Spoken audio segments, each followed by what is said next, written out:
মাশাআল্লাহ, অনেক সুন্দর মৈনম মাটির রাজবাড়িটি। সুপ্রিয় বন্ধুরা, আসসালামু আলাইকুম। আশা করি সকলে ভালো আছেন। প্রিয় বন্ধুরা, এই ভিডিওটিতে দেখবেন নওগাঁ জেলার মান্দা উপজেলার মাটির রাজবাড়িটি। এটা Bogura railway station ticket counter.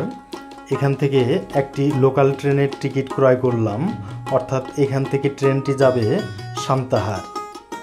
প্রিয় বন্ধুরা, ট্রেনের জন্য অপেক্ষা করছি, একটু পরেই চলে আসবে সেই ট্রেনটি। প্রিয় বন্ধুরা, ট্রেন চলে আসলো, আর এই ট্রেনেই যাব সান্তাহার। এখন আমরা চলে আসলাম সান্তাহার রেলওয়ে জংশন এলাকায়। এখান থেকে একটি সিএনজি যোগে যাব বালুডাঙ্গা বাস স্ট্যান্ড।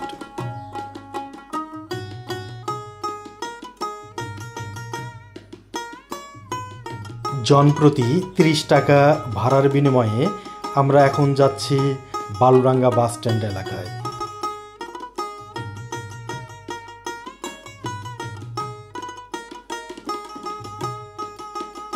এটা বালুডাঙ্গা বাস টার্মিনাল। এখানে একটি বাসে উঠে বসলাম জলছত্র নামবো বলে।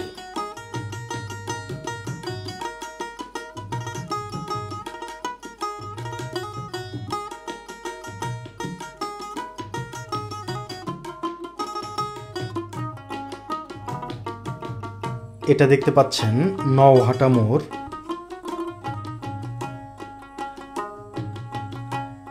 আমরা এখন চলে আসলাম জলছত্র এলাকায়। খুবই সুন্দর এই এলাকাটি। এখান থেকে একটি চার্জার যোগে যাচ্ছি সেই আমাদের কাঙ্ক্ষিত মৈনম মাটির রাজবাড়িতে। রাস্তার দুপাশে অপরূপ প্রাকৃতিক সৌন্দর্য দেখতে দেখতে এখন আমরা চলে আসলাম মৈনম বাজার এলাকায়। আর এইখানেই সেই আমাদের কাঙ্ক্ষিত মাটির রাজবাড়িটি রয়েছে। প্রিয় বন্ধুরা, এখন আমরা চলে আসলাম সেই আমাদের ঐতিহাসিক মাটির রাজবাড়ির নিকটে। দূরের ভ্রমণের ক্লান্তি যেন দূর হয়ে গেল প্রিয় বন্ধুরা, এই সুন্দর মাটির রাজপ্রাসাদটি দেখতে পেয়ে। অপূর্ব,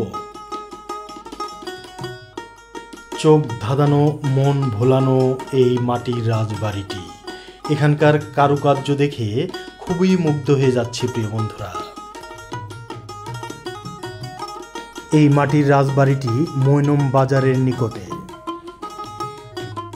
প্রায় 250 বছর আগে সারদা প্রসাদ রায়ের বাবা পালদের কাছ থেকে এই জমিদার বাড়ি কিনেছিলেন।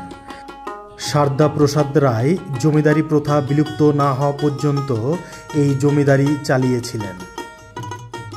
সারদা প্রসাদ রায়ের 2 ছেলে, বড় ছেলে বরদা প্রসাদ রায়, ছোট ছেলে শরৎ প্রসাদ রায়।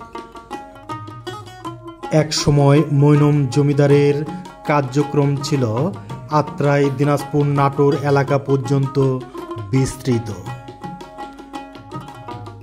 সুপ্রিয় বন্ধুরা, আমাদের বাংলাদেশের ঐতিহ্যবাহী দর্শনীয় স্থানগুলো আপনারা বেশি বেশি দেখুন এবং আমাদের বাংলাদেশের পর্যটন শিল্প উন্নয়নে আপনারা এগিয়ে আসুন। খুবই ভালো লাগলো এই মৈনম জমিদার বাড়িটি দেখতে পেয়ে।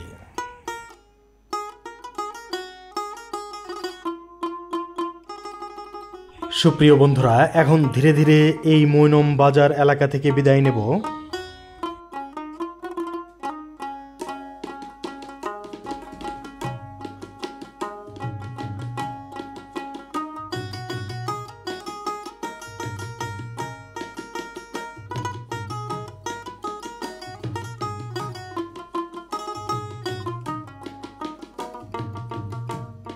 সুপ্রিয় বন্ধুরা, আমার এই ভিডিওটি যদি আপনাদের ভালো লেগে থাকে তাহলে অবশ্যই লাইক দেবেন, কমেন্ট করবেন, শেয়ার করবেন।